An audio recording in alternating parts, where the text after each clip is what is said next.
Good evening, Yankees Nation. Here with Ken on The Ugly Truth. And our topic for today is going to be the next 12 games for the Yankees, the Yankees' fate. I'm going to wait a couple of minutes for some people to hop on. But I want to thank those that are here. Jonathan, Nancy, Joe from NY Yankee Mania. Appreciate y'all taking time to come out and listen to a little bit of baseball talk. A lot of content creators have been putting out their go on what they think the Yankees are going to do in these next 12 games. We're going to be facing some pretty staunch opponents. Hey, Jonathan. Just how you doing here? In our next 12 games, we have 4 series. Landon, welcome to the stream. The first one is starting tonight. It's going to be the Astros at their house for 3 games. Then we head back to the Bronx, face the Jays for 3. And while we're there, the Tigers will come to town. And then we're going to take it on the road and head to Boston. Currently, the Astros are 76-62. They're first in the AL West. They are 6-4 in their last 10 games. And when they've played teams that are over a 500 record, they're 37-34 with a run differential of plus 20. They're not beating teams by a hell of a lot. When they faced the Yankees last month, they went 2-3. We lost the first game 5-3. Devin Williams cracked under the pressure and blew that game. The second game we won 5-4. In the third game, Max Fried faced up against Alexander, and he shut the Yankees down. They won 7-1. In this upcoming series, the projected rotations are going to be Max Fried tonight versus Framber Valdez. Warren will be facing off against Alexander, and Rodon will be facing off against Javier in Game 3 of the set. I think that the pitching matchup faces us up, actually favors the Yankees in this swing. Long and short, the Yankees have to limit their errors. Hey, Sean, welcome to the stream. Yankees have to limit errors because that's what killed us the last go-around faced them. We have to play smart ball. We scored a fair amount of runs. The hitting is not the issue. It's the defense. In the second series that we have, we'll be facing off against the Blue Jays. They're currently first in the division with a 79-59 record. In their last 10 games, they are on a 5-5 pattern. And when they're facing teams over 500, they're 42-34 with a run differential of plus 55. They are not doing well lately. They're actually having difficulty beating teams that are under 500. We faced them in July, and they took 2 out of 3 from us. Game 1, they won 4-1. Gosman was the winning pitcher. Rodon was the losing pitcher. Rodon gave up 2 earned runs and 2 unearned runs. Hence, errors. We took Game 2 against Max Scherzer, 5-4. And in Game 3, Bassett beat Max Fried. Max Fried gave up 4 earned runs and 2 unearned runs. So hence again, the error bug bit us there. The projected matchups are going to be Gossman, 8-10 with a 3.75 ERA, going up against Slittler, 2-2 with a 2.61 ERA. I'm liking that matchup. Game 2, right now they have Scherzer listed as day-to-day. He should be the starter if he doesn't end up on the IL.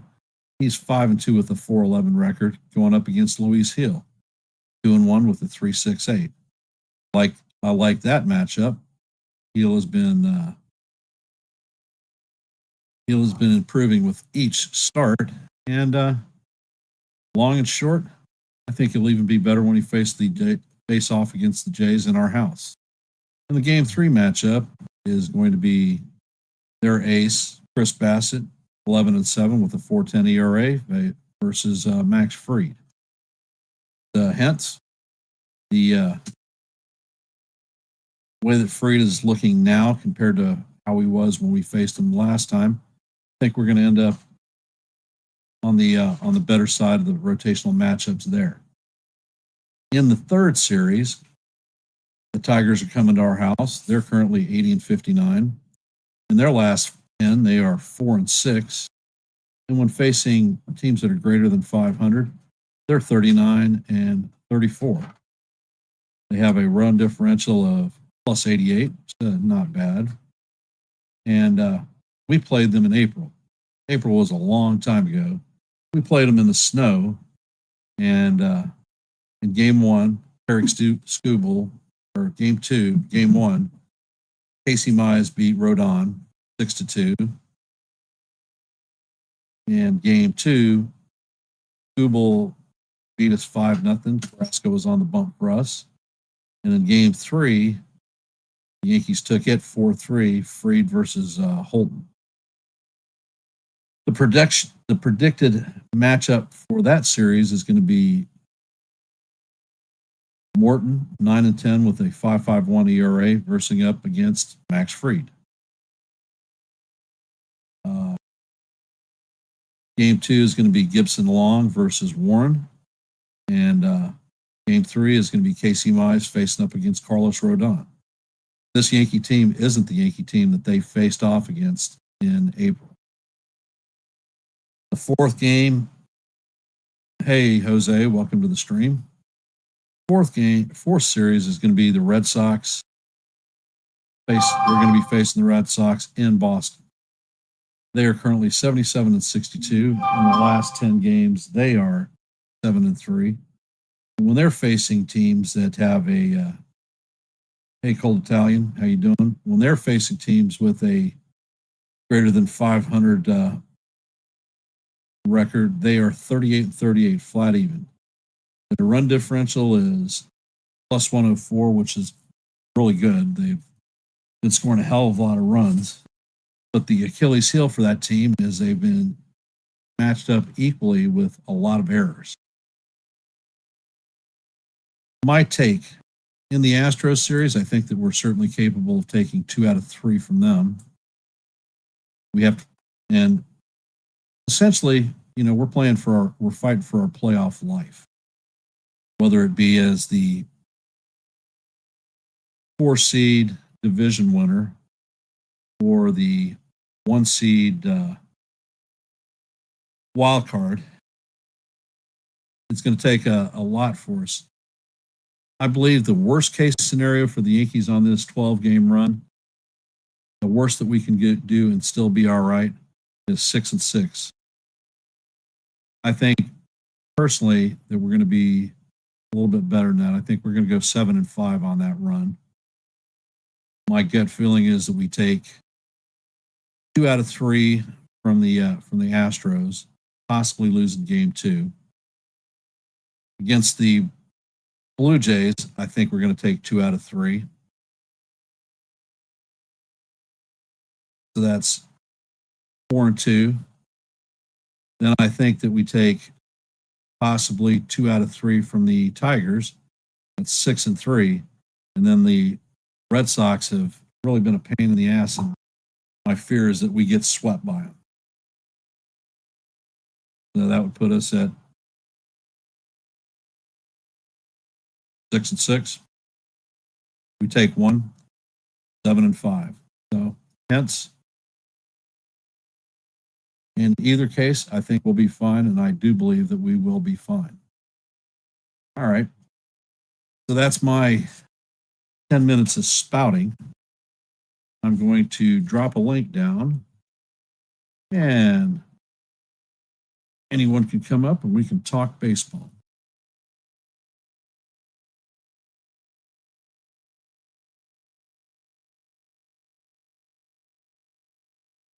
And while we're here, if you haven't, please hit the like button and share the channel out. And if you're not a member of the Yankees The Ugly Truth family, please consider subscribing. Your support is most appreciated. And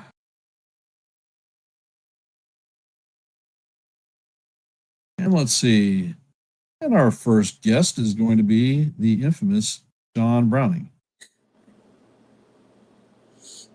How's it going? Another ducky day in paradise, brother. How about yourself? You know, it's another Comment. day. Although Please one comment. of my migraines is kind of coming up on me, but you know how you solve that? Jack and Coke, a squeeze of lime, and you'll be good to go. And a Yankee win wouldn't hurt. All right. See, Jonathan is backstage. Hi. Hey, Jonathan. Looks like you're in complete vacation mode now. No, this is just I got back from vacation yesterday. This is just a picture that I took. So I added it. That's a good picture. Thank you. And Celia's comment is, hey, y'all, personally, I think that 7-5 is optimistic, but definitely take it. I mean, Celia, honestly, we are doing something that I don't think the other teams are doing. I think that we've been in playoff mode.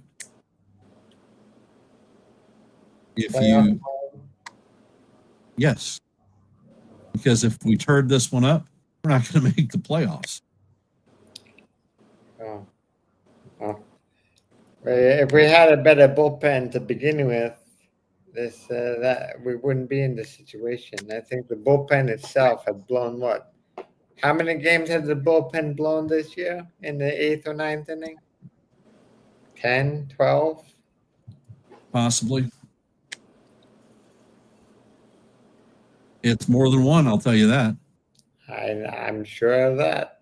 But it's less than 50. But it's less than 15. And I tell you what, there have been. Bednar is definitely the solid number 3 closer for us. I think that solved a problem. Weaver, over his last 5 outings, is pitching back to form, so he is a solid setup guy for the 8th. Could do 7th and 8th.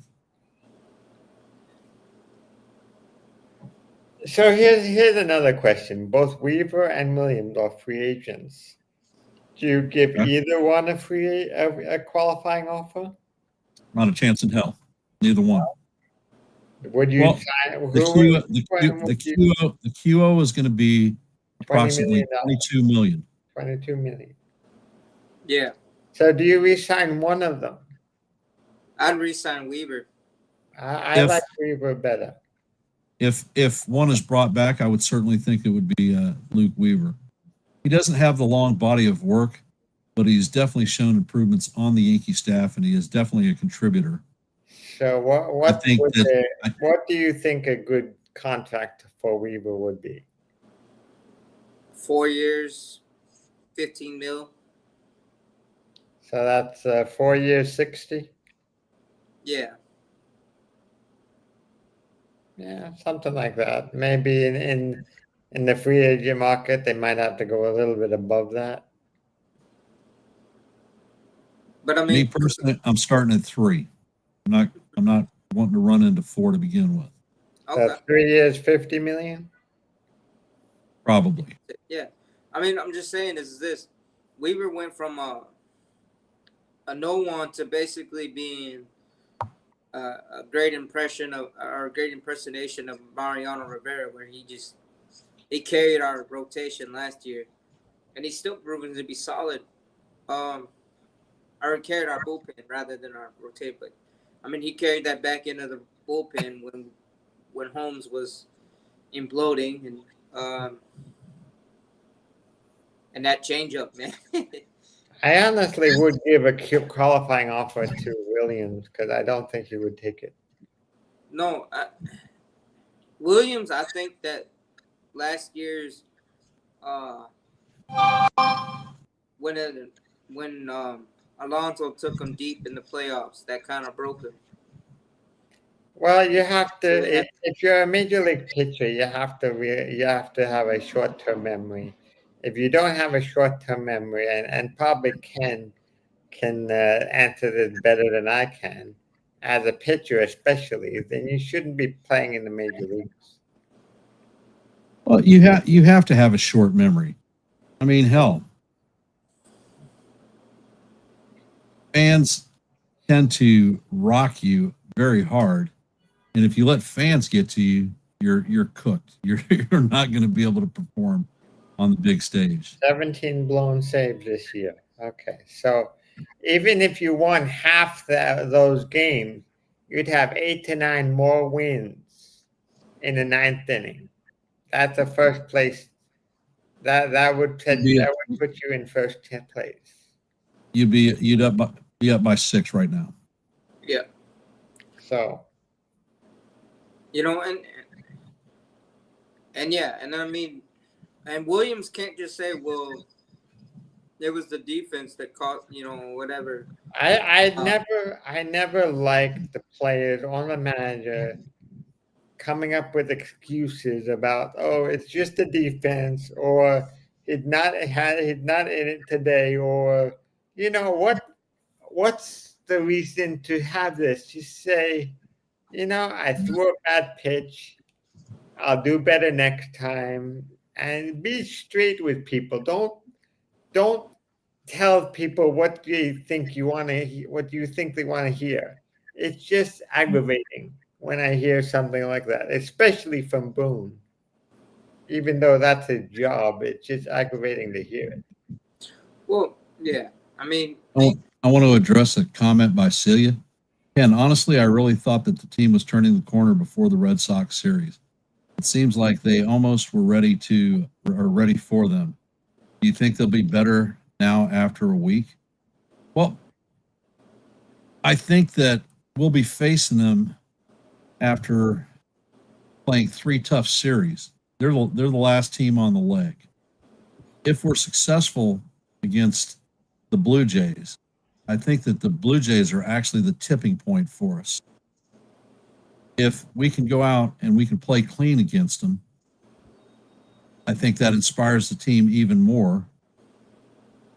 Value added from the Tigers just because they have one of the best records in baseball, being successful against them, and the projected rotation that they have, we're not facing Scooble. I like our chances against all of their pitchers. Astros have been a pain in the ass for the Yankees for years. Yeah, for the last 10 years.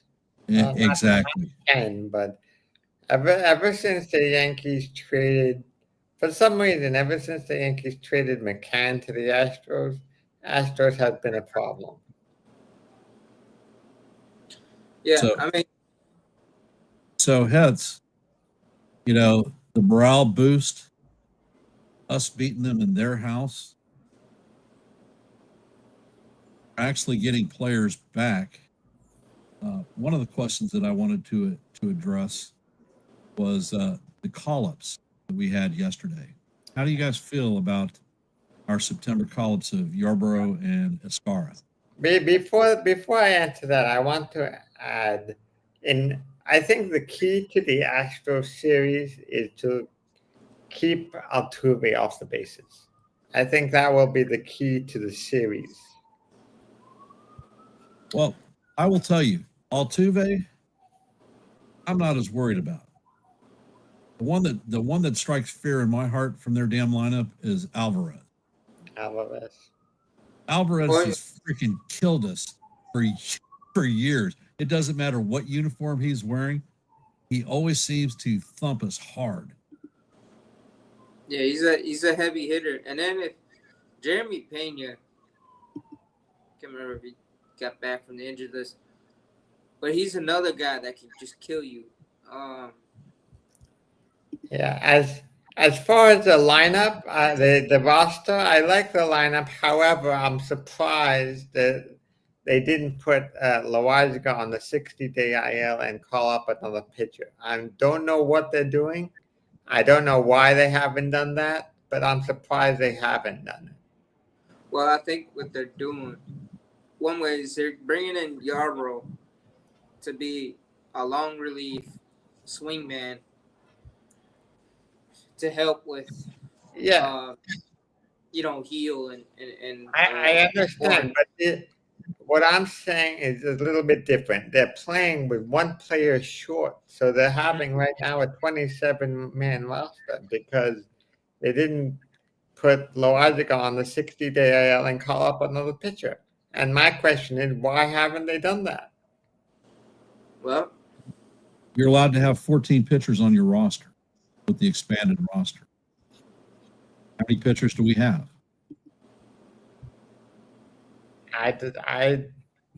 The active roster. Yeah. I mean,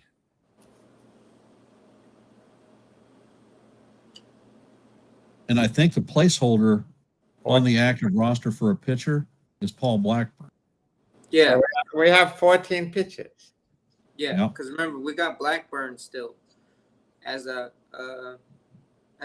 our bullpen, a guy who can actually start, or he can do long relief, or he can give us a couple innings.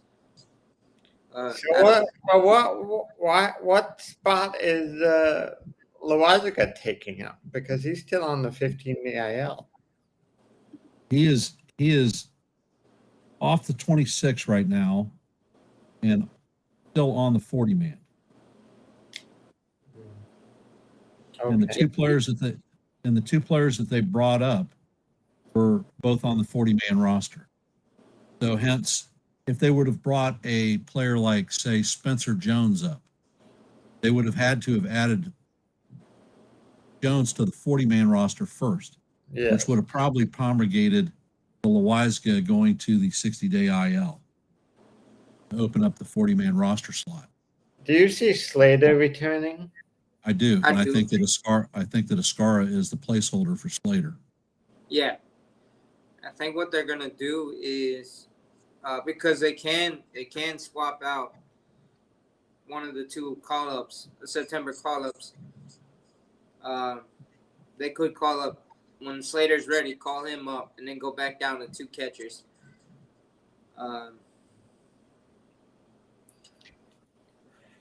But I think that Slater is going to be a call up, and I think if they get Jake Bird right, Yeah. Jake Bird will take Blackburn's spot. yeah, I think that as well. What do you think is the reason the Bird has struggled so much? Just the move? Overtaxation.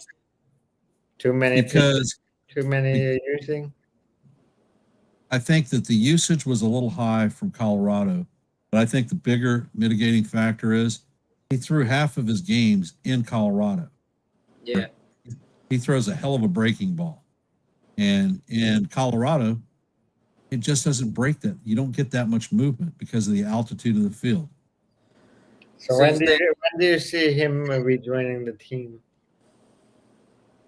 I think towards the latter part of September, once the actual AAA season is over with. And let me see. When is the AAA season over with? Yeah, I see him probably mid-September at the earliest. So I mean, if you recall, Leiter was heavily used by the Cubs when he came to us. Yeah. Scranton's last game is on the 21st. Okay. So that's another 18 days.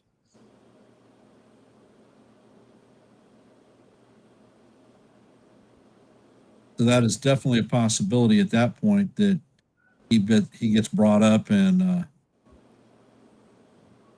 Paul And Blackburn is what designated for what about assignment. Scott Efrost? Do you see him again? Efrot? I don't He's think so. he's still on the 40-man. He is on the 40-man. My question is, my other question would be, what did they do with Efrost? Did they drop him? Because I think he has, what, 2 more years left? 2 more years. I think he's pitched his last as a Yankee. Well, then they have to drop him off the 40-man roster to protect someone from the Rule 5 draft. Well, how many people do we truly have that are Rule 5 eligible? We have Jones, we have Cruz, Jones, Alma Cruz, and we have a couple of others. Those are the top 2 Salvage, guys. Who? Hampton. Yeah, Hampton. That's the other guy. Yeah, and then Brock. Hampton is those are the 3 names that I would absolutely protect from the Rule 5 draft: Hampton, Cruz, and Jones. Hampton is coming back from a Tommy John surgery, so he hasn't pitched this year. But when he was, if he didn't get hurt, he would have been on the roster already. Right. So all right. Well, looking at next year's roster, where does he fit? he doesn't fit. He's still recovering from injuries, but you don't want to lose him to another team. He's a young pitcher. I understand that, but if you're going to protect somebody, are you going to protect somebody that has no major league experience, has no roster spot, being able to make the team whatsoever for a year? Well, by that logic, then you're not. Then why protect Spencer Jones? Because I think Spencer Jones is going to be on the roster next year. Part of what we're going to have to ferret through is Bellinger opting out and leaving the Yankees this year? Well, If so, he's definitely opting out. Well, if he opts out, are we going to be able to retain him? That is the question. I don't know. If we are not able to retain him, are we going to re-sign Trent Grisham? Because Trent Grisham is definitely a free agent. Yeah. Well, I would give Trent Grisham a qualifying offer. Yeah. Distinctly Plan possible. A is Bellinger. Plan B is Trent Grisham. And the third question is, what do you do with Jason Dominguez? I think Jason Dominguez is likely to get traded. I'm at 50% chance of trading as of now. I'm at 90%. I don't think that he dons a uniform again past this season. Would you be okay if he went somewhere else and then killed us? That's the option you're gonna have. If I'm trading Jason Dominguez and I'm getting something good back, if look, he's gonna be traded. If he's gonna be traded, and I get someone good that can help us win a World Series next year, am I concerned that next year when Jason Dominguez's new team plays us, he gets the walk-off hit compared to a World Series ring? How do you think of that? I mean, I'm just saying that there's always a risk of trading a young player, but you have to think of more of the positive side. If you're trading Dominguez for someone who can help us win the World Series next year, who's going to remember the trade of Dominguez instead of celebrating down Fifth Avenue in New York City? Hey, trust me, I take the World Series anywhere I can get it, and yeah, but the thing is, I don't know what it is with Dominguez. He hasn't really lived up to the hype, whether it was livable up to or. Look, the other problem is Dominguez hasn't played every day when he gets opportunities. They haven't played him consistently. They did in the beginning of the season. Then he got hurt. And then the problem is, he's playing in a crowded outfield and he's having issues. Now you're trying to get at bats for everybody, and he just gets the odd man out most of the time because Trent Grisham is playing a career year, Cody Bellinger's having a career year, Judge is Judge.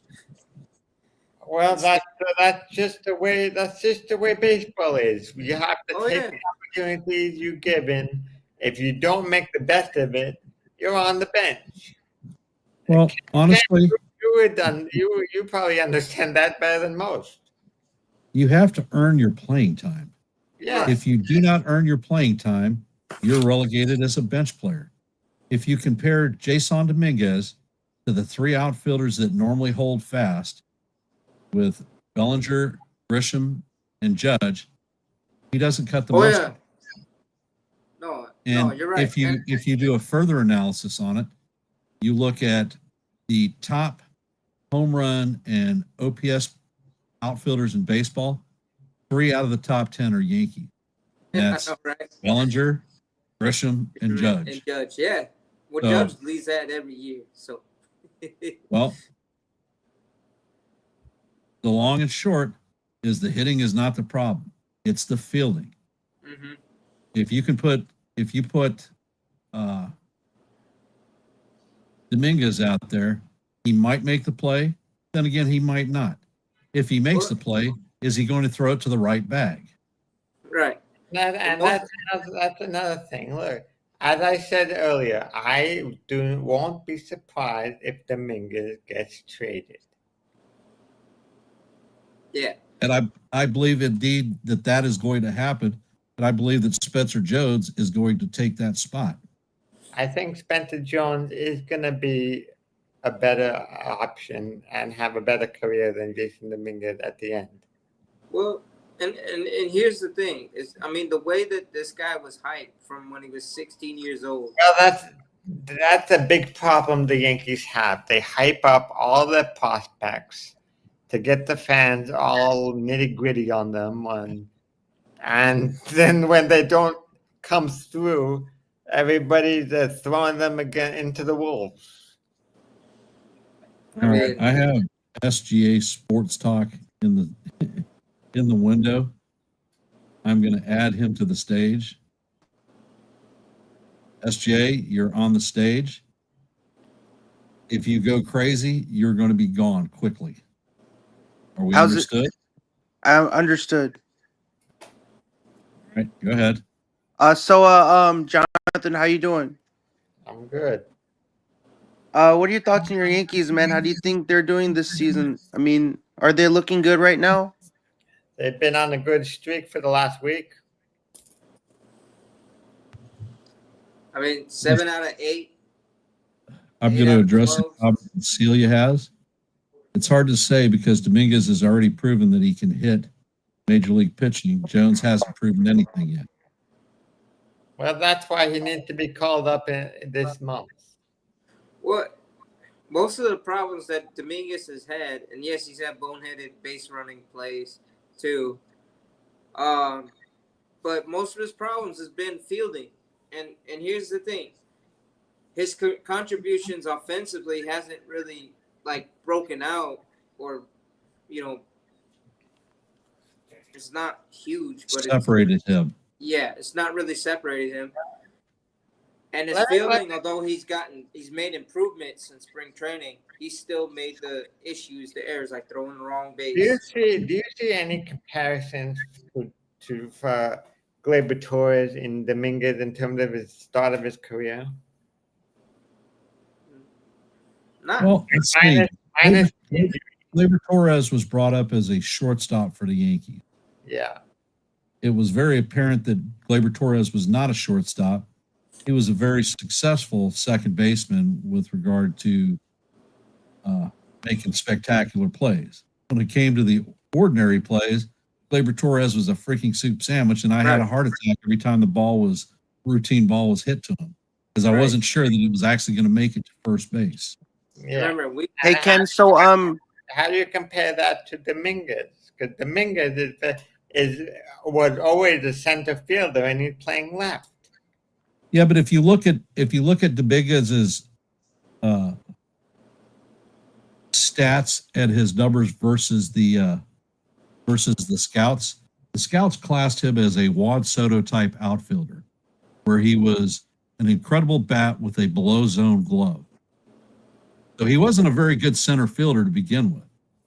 My issue is the Yankees decided that they wanted him to play left field. Hey, Texas Liberty, welcome to the stream. Hey Jonathan, so the Giants just beat the Rockies yesterday 8-2. One of the Rockies are one of the worst teams in all of baseball right now. They're not even gonna make it to the playoffs. They have a 39-99 record, worst record ever. Rockies are the worst team for I hate the Rockies. Never want to see the Rockies again. We gotta sweep the Rockies. We won the first game. We gotta win the next two, man. We gotta sweep the Rockies, man. What is your question? So we're back to we're at 69 and 69. We're back to 500. And the Giants have to stay there. And the only way the Giants are going to stay there if they don't make mistakes and blunders and win more games. Cuz I'm pissed off with this team. This team is getting under my skin. So what is your question? So what are your thoughts on the win over the Rockies taking down the worst team in all of professional baseball? Well, the Rockies, you expect the Rockies to lose. Cuz they're the worst team in baseball right now. Yes. So They have 99 losses. They only have 39 wins. and the Giants beat them, didn't they? And they suck. And the Rockies suck. So what is the question? Why don't you want to see them then if that's the case? I want them to sweep them in Colorado, then go to Colorado and sweep them in their own ball club, in their own ballpark. Well, you know what? Honestly, the Giants are cooked. The Giants are not doing anything this year. They've got Ken, they've got 3 games against the Cardinals. You're a Yankees fan. How are you saying they're cooked? They're at 500 now. They're at 500 in the standings, and you're saying they're cooked. And what do you mean? Correct. And what do you mean they're cooked? Can you please explain to me why you're saying that they're cooked? I'm trying to explain that to you. Okay. They have got 3 games against a very good Cardinals team. Then they've got 6 games against the Diamondbacks, who beat people at will. Then the Dodgers follow up with 6 games against the Dodgers. No. You guys end your season with the Rockies once No, again. Ken, it's 7 games against LA because they play 3 games in San Francisco, 4 games in LA. Okay. So it's 7 games. It's a 7-game series because they play 3 games in San Francisco and then they go to LA and play a 4-game series. I'm just pulling numbers off the top of my head. I don't have anything in front of me right now. Oh, I didn't want to say something in. But the Giants have a very intense schedule on the back half of this season. They're playing the AL or NL West exclusively, with the exception of the Cardinals. The Cardinals have a lot. I do not like the realignment. No. The proposed realignment is it puts too many top teams together in the same division. It's going to destroy playoff baseball if that happens. Well, it's going to destroy baseball in general. But I mean, if you're looking at the Giants, they're like one of the hottest teams in baseball right now. They got Adames, they got Devers, they got Gilbert, they got Ramos, they got all these great players, and they're still not able. They're still at 69-69, and they're on a 2-game winning streak. They were not smart to trade for Devers. SBA. I mean, Devers was one of our best signings when we got him. No, he wasn't. We didn't sign him, you trade him. But he hit 2 home runs, and then he hit another home run in the win against the Rockies. Okay. So he has 29 home runs on the season. So if he gets one more, he's at the 30 home run mark. That doesn't mean anything. But then as a Giants fan, I still need to have hope in my player, even though even though you guys think he's not the best signing. Well, I think the Giants did the Red Sox a favor. That's why I hated it. I think they took all that money and they basically got nothing for him. I mean, Adames and Devers are 2 of our best hitters. You know, Adames is 3 home runs away from 30. Devers is 1 home run away from 30. He's at 29 home runs. Adames is at 27 home runs. SGA, the thing with baseball is it's a team sport, and the problem is You can have all the talent you want in the world on one team, but if they can't play together as a team, all 9 of them on that field, you're not gonna have success in the season or in the postseason. It's just the way it is. I mean, all 9 players have to play together and mesh together in the clubhouse. Otherwise, you're gonna have issues. You're not gonna perform right. And the thing is, Devers, he had drama in Boston. Well, I mean, yes, the ownership didn't really do him right, but he still had his own issues too, because he could have played first for them or been willing to play first. All right, let's just go over some numbers for the Giants. The Giants team batting average this season is 236. That's the 26th rank in baseball. They're in the bottom 10%. Their runs scored is 588. That puts them at 20th. Their home runs are 143, which puts them at 20th. Their on-base percentage is 312, which puts them at 20th. Their slug is at 385, which puts them at 25th. And you said that Adames is your best hitter? Adames, for his huge contract, is hitting 230.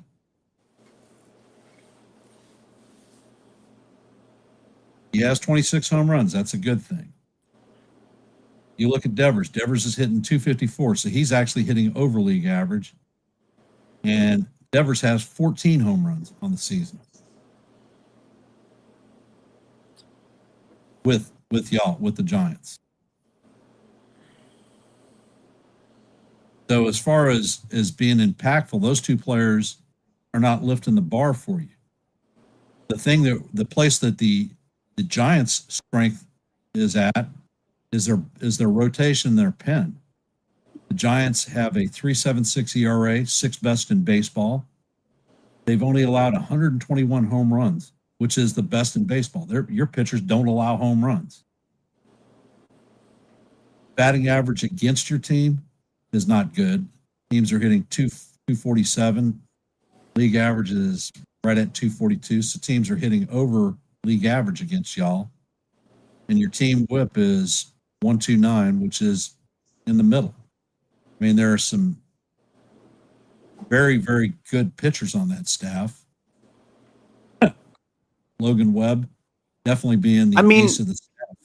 I mean, when you look at Buster Posey, he's a great president of baseball operations for our team. I mean, he's a great-minded person. He's a great human being. And he signed Adames and Devers. That was some good decisions that he made. The bad decisions that he made was he traded away Yastrzemski and Doval. Listen to this. It's breaking news. Lourdes Gurriel faces potential reconstruction knee surgery. He has a torn ACL, likely gone 8 to 12 months. Ooh. Yeah, that was a bad injury last night. I was calling the play-by-play for that. Yeah, one. and now that they're announcing the injury, 8 to 12. So Gurriel is gone 8 to 12 months. So he's gone for next year. Well, here's my question The Diamondbacks can survive that injury because they have talented outfielders. Yeah. Like John, do you have a question for me regarding the Giants? Well, I was gonna ask about Kim. What is it, Hassan Kim or Hassan Kim? The guy that runs like the wind from Korea. Is it Jung? Are you talking about Jung-Hoo Lee? Jung-Hoo Lee. No, are you talking about? Yes, yes, that's who he's talking about. Jung-Hoo Lee? Yeah. On the Giants? Yeah. Sorry, my brain. Yeah. It's fine. But yeah, the guy that Jung-Hoo Lee. Yeah. How's he doing this year? Because I know Jung-Hoo Lee. Yeah, Jung-Hoo Lee is doing really great. He's definitely hitting home runs out of the park. He also hit that walk-off single against the Cubs, which gave them the sweep. That's not his strength. Lee is a freaking doubles machine. The dude has 30 doubles on the season. And it's because of his speed. I wanted him Yeah. for the Yankees. I wanted him. So you want And a jungle? You want a jungle Lee on the Yankees? I wanted him when he was a free agent. Yes, Yeah, when He he is was a coming out of he is Korea, a solid contact bat. he's He exactly has played speed. fundamentally sound. at the time. He has speed out the freaking gazoo. He has 10 triples in Major League Baseball, which is near the tops. He's got 30 doubles. He's got 7 home runs. I could give a damn about his home runs. And the guy on the season, he has 60 strikeouts and 500 at bats. That's That's exactly And Ken, the thing I don't understand about Jungle Lee is that you're in the major leagues. You can't speak English, a little bit of English. What are you doing? Like you're playing in America. You need to speak English a little bit. no, you That's no, bull crap. no, Well, it's not bull. It's not Because- bull crap. No, but some of my friends are saying that if you have a player who's playing in the major leagues, he needs to speak English a little bit. I Not don't care if he speaks Spanish. That's not true. well, that would be Japanese. No, some of my friends are saying that. Yeah, your Can you friends please tell my don't- friends that they don't know what they're talking about? Yes, they don't know what they're talking about. You don't have Then what are to play baseball. how many interpreters do you see in Major League Baseball? Yeah, Jungle Lee only speaks Korean because that's what he speaks. He doesn't speak English. Have you ever seen him speaking English in the post game your in friend- conferences? Tell your friends that's not true, and that's not a good thing to say. No, but what am I Right. gonna tell them if they think that way? Then I'm not gonna tell them to not think in a SGA. certain way Then tell them. because they're my friends, and I Then, if they then probably best not to have a conversation like that. No, because they're saying that if somebody's playing here, they have to learn. Just like when you go to a restaurant, they have to speak English. If Do they're all- if they're going to a restaurant and Do all Americans going to the NPA, KBO, or Japan speak Japanese or Korean? I can assure you that that is not the case. No. Those then what? I players- don't. Well, Then what? Then should I talk with them if they have that? If they think that way, that just because somebody comes to the Just because major somebody league, they can't comes from speak another country and they their don't language. English, that doesn't make them any less of a player or a person. right. But they're saying that makes them less. They're saying that makes them a less of a player. That is wrong. That is classified as how could I best say it? What's the best word to Well, say? biased. That's But in America, you can say what you want to say in America. discrimination. People can say whatever they want to say in America. You can't Yes. stop somebody from saying something. Actually, you can't say what you want to say in America. There are No. key words that if you say, your door is going to get kicked in. Hmm. Right.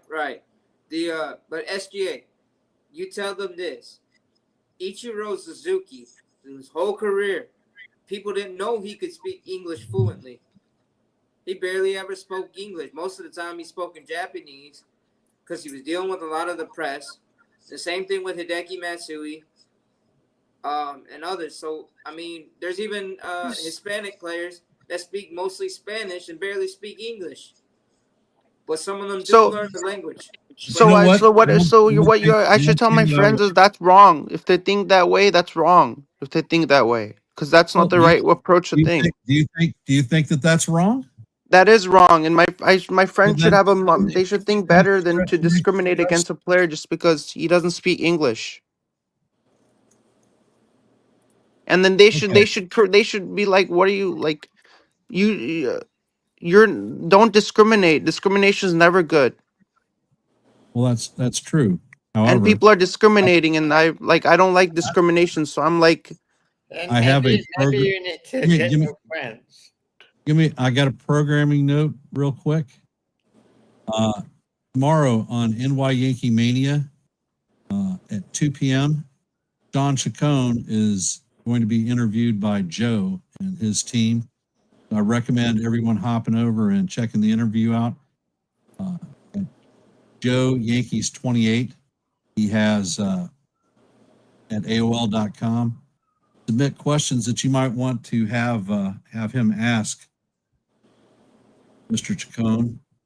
Sean, so you know what it says about the Giants? It says they're not mathematically eliminated from the postseason. They still have a chance of making it. They still have a slim chance of making it. Well, they Yeah, and have a slim. I'll lay buddy that's under 15%. So they have a chance of making it. They're not mathematically out yet. Percentage. There's still a couple of games left in the in the there's like 16 games left, home games left in the season. They still have a chance of making it. But they have to play better baseball. I mean, that's with everybody that is has a chance of making the playoffs or not. The difference is what they do in these last set of how many games up until what October 2nd or whatever it is, October 1st. Last No, game, no. whatever. The last game of the MLB regular season for the Giants is September 20th against Colorado. So they play 3 game series 26th, September 27th, and September 28th against Rockies. And those games are Oracle. Okay. Yeah. All 3 of But, those. but what I'm saying is from here on out, they have to play better baseball if they want to be in the postseason. But All right, if they don't. SGA, I'm going to drop you down. Thank you for Hey, coming up. Ken, I'm a big fan of your YouTube channel. You make some great Yankees content, and I'll definitely tune into your show when you do another Yankees Open panel. And I love coming on here, talking about baseball with all 3 of you gentlemen. All right. Thank you. Have a good one. Yeah. All right. Back to Yankees baseball. Yeah. How are we feeling about this first leg of our next 12, the Astros matchup this evening? Well, I think the game will be on Fried. If Fried can pitch his game the way we've seen him pitch, I think the Yankees have a good chance of winning.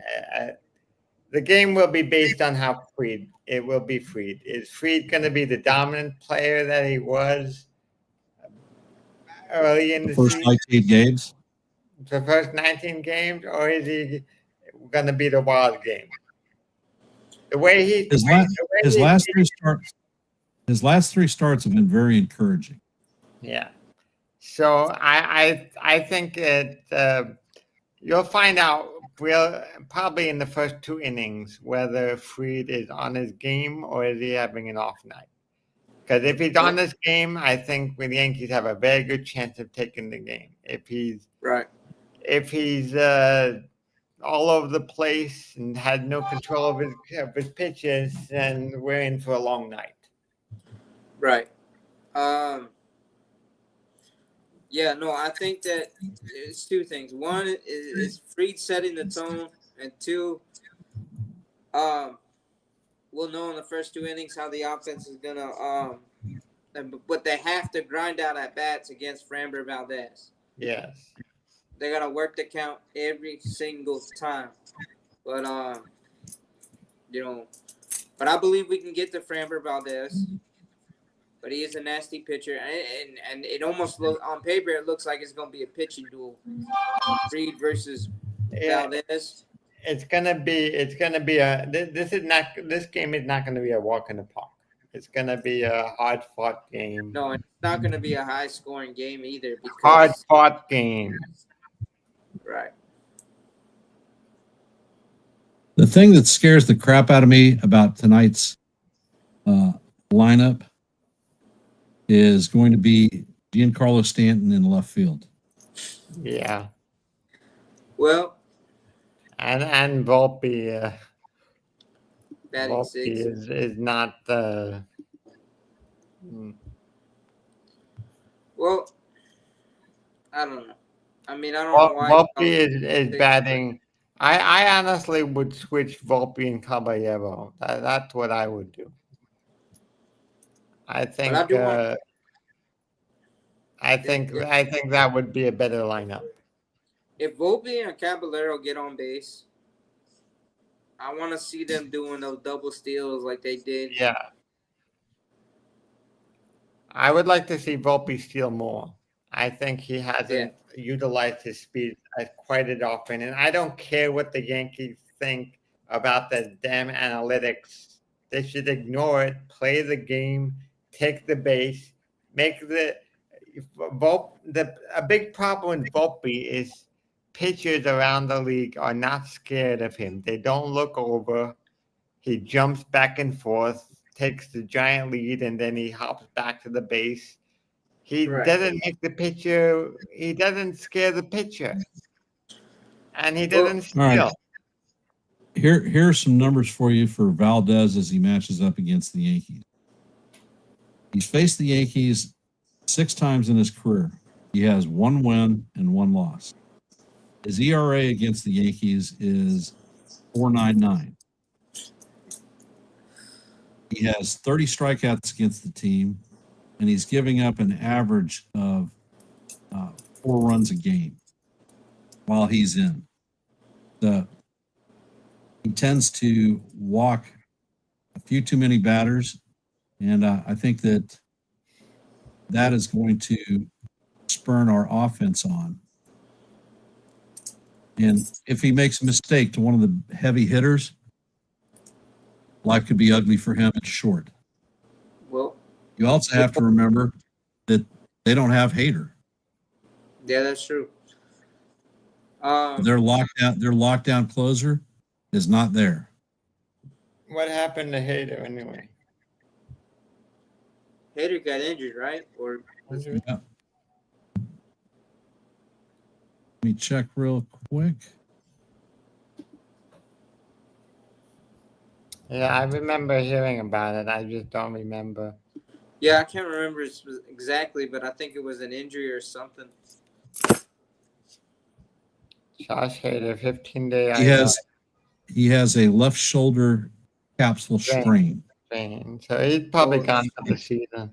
He is expected to miss the remainder of the regular season, but hopes to return for the playoffs.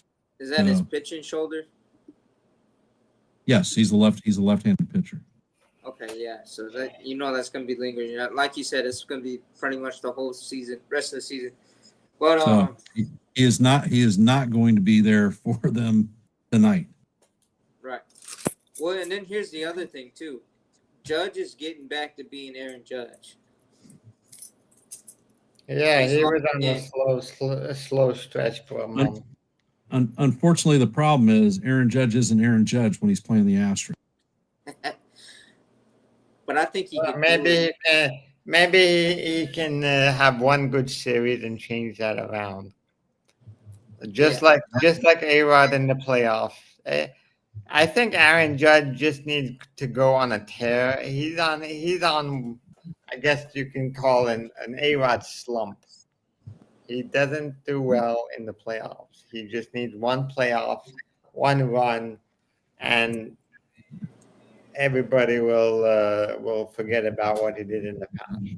And if you look at Judge's numbers against the Astros, he's played 50 games against them. His batting average is a 199, 36 hits, 10 home runs, 23 RBIs, 27 runs scored. Not spectacular numbers. No, especially not from him. But I mean, he's had moments against the Astros, but they're few and far between. And a lot of times they do try to pitch around him. Yeah. So I mean, I don't know. I mean, I've seen them intentionally walk, Judge, and they and those numbers they have his number for whatever reason. Why are you walking that guy? And I mean, Judge against Valdez, head up. He's got 9 at-bats, 2 hits, 3 walks, 3 strikeouts. 222 average, no extra base hits. Yeah, but that's not too shabby. Blue Jays are already up. Say again? Blue Jays are already up in the lead.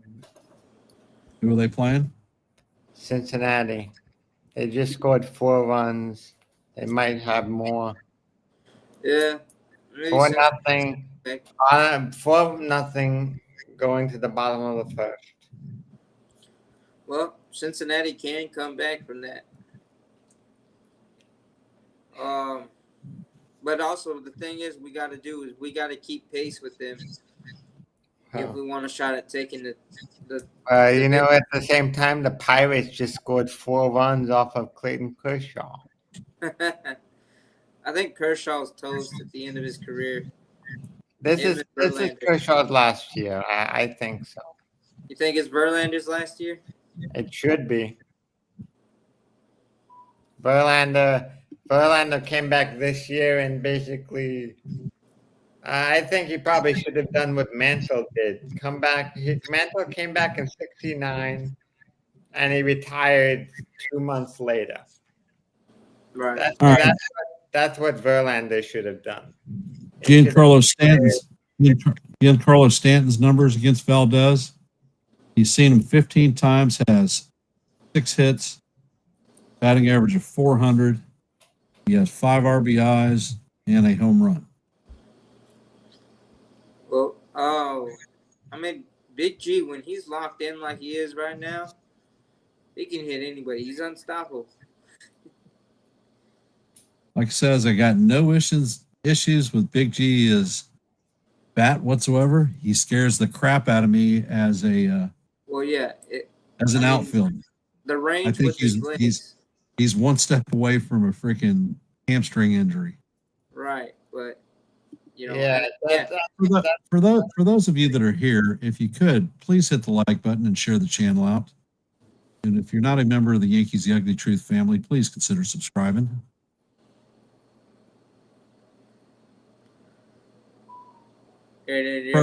Programming notes also.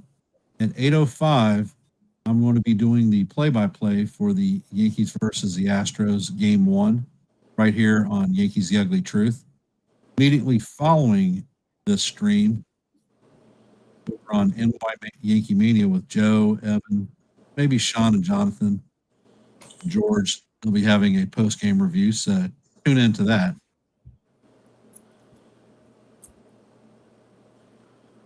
Well, yes. What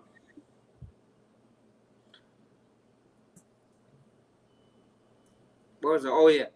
No, I just think we have to work every count against Framber Valdez. It should be up to 50 pitches by the 4th inning, ideally. And let's see. Jake has a comment. It's hard to believe that the Yankees are going to be able to keep pace with the Jays. I'm hoping they're still in number 1 or number 2 wild card spot by the end of the stretch. Okay, fair enough.